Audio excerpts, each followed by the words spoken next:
大家好，我係梁亞蕾，而家跟緊趙生中醫師學習。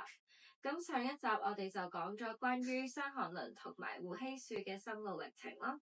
咁而嗰陣時都講咗關於六經辨證、太陽經、陽明經、少陽經、太陰經、少陰經同埋厥陰經。而六經辨證咧都係嚟自於八大綱：陰陽、表裏、寒熱、虛實。咁六經嘅臨證要義就係先辨六經，後辨方證，有是證，用是方，取藥劑方要嚴謹。咁乜嘢係太陽經病呢？太陽經病就係可以用桂枝湯證同埋麻黃湯證。咁桂枝湯證通常都係發熱、寒出、脈緩為中風，而麻黃湯證多數都係發熱、惡寒、體痛、嘔液、脈陰陽拘緊為傷寒。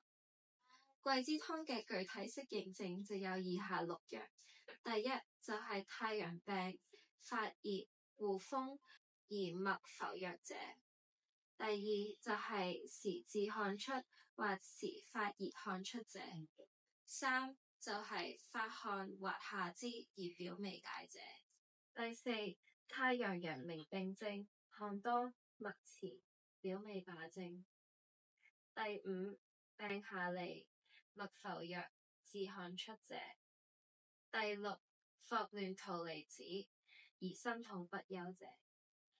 桂枝湯解外雷就有33方。